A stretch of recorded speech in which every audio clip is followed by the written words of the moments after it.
কর্মকর্তাগণ, print ও electronic মিডিয়ার সদস্যগণ, সকলকে জানাই স্বাগত। আমরা এখানে আসছি একটা সেমিনারে জয়েন করতে, সেটা হচ্ছে মানবাধিকার এবং পরিবেশ বিষয়ে সচেতনতা থেকে কিভাবে স্থানীয় প্রশাসন দায়িত্ব পালন করতে পারে।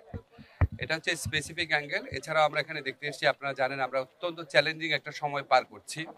আমাদের ছাত্র জনতার রক্তের উপর দিয়ে একটা নতুন শাসন ব্যবস্থা আসার সুযোগ সৃষ্টি হয়েছে, নতুন রাষ্ট্র সংস্কারের সুযোগ সৃষ্টি হয়েছে, প্লাস একই সাথে সাথে সেই সময় যে গণহত্যা হয়েছিল সেটার বিচারের সুযোগও সৃষ্টি হয়েছে। এছাড়া এখানে অতীতে যেরকম অনেক গায়েবী মামলা হয়েছিল সেই সমস্ত মামলার ব্যাপারও আছে। তো আমরা সামগ্রিকভাবে এখানে দেখতে এসেছি, এখানে যারা স্টেক হোল্ডাররা আছেন, জেলা প্রশাসন, ডিসি অফিস আছেন, ইউএনও আছেন, পুলিশ প্রশাসন, এসপি আছেন, ওসি আছেন, বিচার প্রশাসনে আমাদের বিচারকরা আছেন, পিপি অফিস আছেন, ওনারা যেন সমন্বিতভাবে কাজ করতে পারে। যারা যাদের বিরুদ্ধে অভিযোগের শক্ত প্রমাণ আছে, যেমন যাদের বিরুদ্ধে অপরাধে জড়িত থাকার যথেষ্ট প্রাথমিক সাক্ষ্য প্রমাণ আছে, তাদের ব্যাপারে যেন যথাযথ পদক্ষেপ নেওয়া হয়। আবার কেউ যেন অযথা হয়রানির মধ্যে না পড়ে। ওনারা প্রত্যেকটা প্রতিষ্ঠান যেন সমন্বিতভাবে একসাথে জোরালোভাবে কাজ করতে পারে, মানবাধিকার রক্ষা করেই বিচারের যে পরিস্থিতি পরিবেশ সেটা সুনিশ্চিত করতে পারেন, সেই লক্ষ্যে যেন কাজ করতে পারেন এবং সেই রকম দিক নির্দেশনা দেওয়ার এবং ওনাদের সাথে মত বিনিময় করার, ওনাদের সমস্যাগুলো শোনার, এই ব্যাপারে আমাদের কি করণীয় আছে সেটা নিয়ে আলোচনা করার জন্য এসেছি। আমার সাথে আমাদের অ্যাটর্নি জেনারেল সাহেব আসছেন, আমাদের আন্তর্জাতিক অপরাধ আদালতের যে চিফ প্রসিকিউটর উনি আসছেন। তো ওনারা আপনাদের বলবেন ওনারা কেন এসেছেন। স্যার, আপনার কাছে প্রশ্ন একটু, যে 24 জুলাই বিপ্লবের চেতনায় যে নিজেরাই বিপ্লবী আছেন এবং পরিস্থিতি যা ভয়াবহ, তাতে তো মানুষজন সন্তুষ্ট না। মানুষজনের তো সন্তুষ্ট না থাকার কারণ থাকতে পারে, অবশ্যই থাকতে পারে। আইন শৃঙ্খলা পরিস্থিতি মানে এরকম না যে আমাদের এখানে খুব আত্মতুষ্টির স্কোপ আছে, আমাদের আত্মতুষ্টির স্কোপ নাই। আইন শৃঙ্খলা পরিস্থিতি আমাদের এই গত 6 মাসে মাঝে মাঝে মোটামুটি ভালো থেকেছে, মাঝে মাঝে খুব খারাপ হয়েছে। যখন খুব খারাপ কিছু হয় আমরা প্রচণ্ড আত্মজিজ্ঞাসার সম্মুখে পড়ি, খুবই খারাপ লাগে। এবং এটা তো আমরা তো এই সমাজে বাস করি, আমাদের বন্ধু বান্ধব, পরিবার পরিজন, আমাদের পরিচিত লোকজন, তাদের থেকে আমরা যেসব কথা শুনি বিভিন্ন সংবাদ মাধ্যমে, এতে কারো তো ভালো লাগার কথা না। তবে আপনাদেরকে অনুরোধ করি, কিছু বাস্তব সমস্যা আছে, প্লিজ একটু বোঝার চেষ্টা করেন। সেটা হচ্ছে, 1 নম্বর হচ্ছে আমরা একটা ধ্বংসপ্রাপ্ত কিছু প্রতিষ্ঠান নিয়ে কাজ করছি, বিশেষ করে পুলিশ প্রশাসন। আপনারা জানেন এখানে আগের সময় কীরকম রিক্রুটমেন্ট হয়েছে এবং তাদের ট্রেনিংয়ের ক্ষেত্রে কী ঘাটতি ছিল, তাদের দায়িত্ব পালনের ক্ষেত্রে সমন্বয়হীনতা থাকতে পারে, ব্যর্থতা থাকতে পারে। তারপরে আমাদের এখানে যে পুলিশ, বিচার প্রশাসন, সবকিছু সব ক্ষেত্রেই আমরা যেটা সোজা করে বলতে চাই, আমরা মানে ধ্বংস হয়ে যাওয়া প্রতিষ্ঠান নিয়ে কাজ শুরু করেছি। এটা একটা বড় চ্যালেঞ্জ। আবার এখানে আপনারা জানেন যারা পতিত ফ্যাসিস্ট শক্তি আছে, এরা তো আপনার কিছু লোক পালিয়েছে, মেজরিটি তো দেশে থেকে গেছে এবং তাদের হাতে হাজার হাজার কোটি টাকা। এগুলি তো বানানো কথা না, আপনারা জানেন।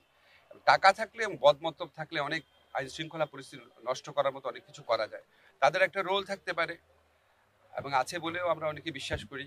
এছাড়া যারা স্বভাবগত অপরাধী, তাদেরও অবশ্যই ভূমিকা আছে এখানে।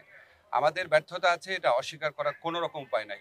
কিন্তু আপনাদেরকে একটা জিনিস বলতে চাই, আমাদের এই ব্যর্থতা উত্তরণের জন্য প্রচণ্ড তাড়না এবং চেষ্টা করছি আমরা। আপনারা জানেন যে এরকম একটা বিপ্লবোত্তর পরিস্থিতিতে পৃথিবীর কোনো দেশেই শাসন কার্য চালানো খুব সহজ ব্যাপার না। আপনারা চারদিকে তাকিয়ে দেখেন, আরব বসন্তের পর বিভিন্ন জায়গায় কি হয়েছে, আমাদের এমনকি স্বাধীনতা সংগ্রামের পর আমাদের দেশে কি পরিস্থিতি সৃষ্টি হয়েছিল।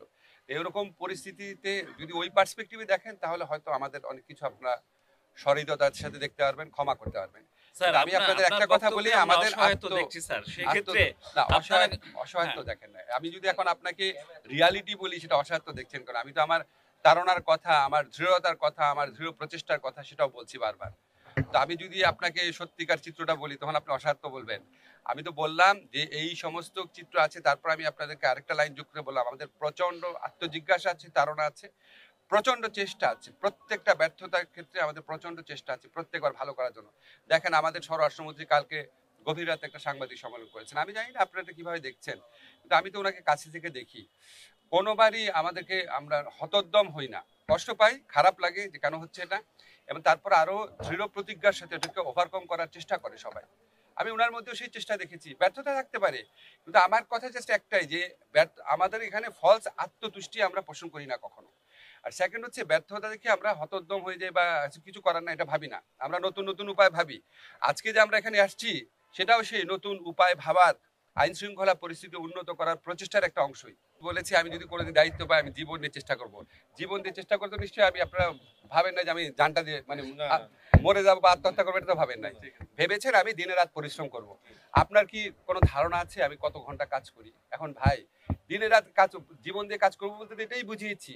আমি দিনে অ্যাভারেজে 12-13 ঘন্টা কাজ করি। যখন আমি ঢাকা ইউনিভার্সিটি টিচার ছিলাম অ্যাভারেজে 3-4 ঘন্টা কাজ করতাম। এটাই ভাই আমার কাজ। আর এটা যে আপনি বললেন যে আইন শৃঙ্খলা পরিস্থিতি, তো স্বরাষ্ট্র মন্ত্রণালয়ের কাজ। আপনারা একটা জিনিস সাথে একটা যে গুলিয়ে ফেলেন কেন? পুলিশ কি করছে বা করছে না বা রাস্তায় কি অপরাধী করছে না, এটা তো আইনমন্ত্রীর কাজ না। তারপরেও তো আমরা কোঅর্ডিনেশন মিটিংয়ে বসি, এটা আমার স্পেসিফিক কাজ না, কিন্তু আমরা সবসময় কোর কমিটি মিটিং ওখানে যাই, কন্ট্রিবিউট করার চেষ্টা করি। এখন ধরেন আমি যদি আমার উপর একটা 24 ঘন্টা একটা টিভি রাখি, তাহলে কি আপনি বুঝবেন যে আমি 24 ঘন্টা আমি জীবন দিয়ে চেষ্টা করছি কিনা, নাকি আমার কাজ থেকে বুঝবেন? আপনি সচিবালয়ে খবর নেন আমি কটার সময় অফিসে যাই, কটার সময় বের হই, খবর নেন। প্রতিদিন কি করি খবর নেন। বাস, কথা শেষ, কথা শেষ, কথা শেষ। শোনেন আমার কথা শেষ। আমরা একটা, শোনেন সমস্যা হয়েছে কি, আমরা একটা স্পেসিফিক প্রোগ্রাম করতে আসছি। এখন আমি যে আপনাদের এগুলি নিয়ে কথা বলছি, দেখা যাবে আমাদের, শোনেন, দেখা যাবে আমাদের প্রোগ্রামের খবর নাই, অন্যান্য বিষয়ে কথা হচ্ছে।